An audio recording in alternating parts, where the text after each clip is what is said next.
Kita berpolitik biarlah menguntungkan. Kalau DAP yang menguasai negara, Pulau Pinang tuan-tuan, bang tak boleh dah. Bang tak boleh dah tuan-tuan. Biarlah kita kekal yang ada ni. Walaupun mereka zalim, kenakan tol, kenakan GST, tapi mereka orang Islam lagi. Betul ke azan di Pulau Pinang tidak dibenarkan? Ada orang kata ketua menteri marah azan kuat-kuat ke daripada siasatan. Rupa-rupanya hak siasatan kita lah. Mungkin ada benda yang kita tak tahu. Nah, dia tanya kita jawab sekadar kita tahu. Rupa-rupanya kesnya berlaku hanya pada sebuah masjid. Masjid ni bersebelahan dengan hotel. Jadi pada suatu hari seorang pelancong orang putih mari duduk di hotel ni dan bilik dia bersebelahan dengan pagar masjid. Jadi bila bangkok dia kejut tidur subuh dah je dengar. Jadi terganggu dah dia. Tengah hari ada pula. Dah belah. Lalu diadukan kepada pihak pengurusan hotel. Lalu pihak hotel ni pula hak dak fikir panjang.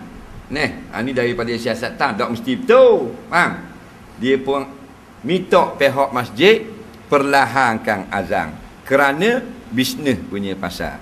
Padahal hotel ni puluh-puluh tahun dah laku sokmo. Dan tak ada pun maknanya orang putih lain kau beling. Bak dia nak mari duduk di hotel tengok dah belah dia. Masjid boleh dengar kok. Jadi hak ni seorang kau peling. Faham tak lagi? Tu saja ceritanya. Jadi bukan arahan ketua menteri. Bukan arahan kerajaan dan bandarang dan sebagainya. Hak tu saja. Berlaku pihak hotel minta supaya masjid ni bang pelahang sikit. Bukan tak bang. Jadi bukan arahan. Lalu dia ambil cerita ni ditambah dengan 5 nipis, buah dengan asam manis, buah dengan kayu keras, bubuh dengan cekeh, bagi gula pula. Supaya lebih serebak baunya. Jadi cerita. Kalau DAP yang menguasai negara, Pulau Pinang tuan-tuan, bang tak boleh dah. Bang tak boleh dah tuan-tuan. Dia tak larang azan. Dia larang baca Quran. Besar suara. Hanya untuk azan saja. Itu betul lah. Betul. Nabi ajar supaya azan waktu subuh. Dan sama aja la darara wa la dirar.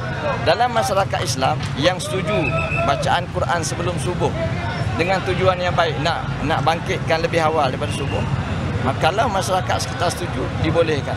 Isu dia di Pulau Pinang ini ada masyarakat bukan Islam yang ramai. Mereka bersungguh. Maka dari sudut siasat syariahnya adalah betul kita melarang pihak masjid daripada buat perkara yang tidak disuruh oleh Nabi, yang mengganggu. Islam tak suka mengganggu. YB sendiri sokonglah tindakan supaya tak membesarkan. Sama. Kenyataan ini telah dibuat oleh Tok Guru Ni Aziz almarhum. Dia sokong. Nawang Putrajaya dalam keadaan DAP yang menguasai negara, apa guna? Lebih baik hari ini tuan-tuan. Lebih baik hari ini lagi. Lebih baik hari ini ni. Walaupun mereka tu zalim, tapi masjid boleh berbuat. Kita boleh ceramah hari tuan-tuan.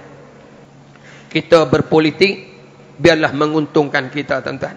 Kalau DAP yang menguasai negara, Pulau Pinang tuan-tuan, bang tak boleh dah. Bang tak boleh dah tuan-tuan. Kita berpolitik biarlah menguntungkan kita tuan-tuan.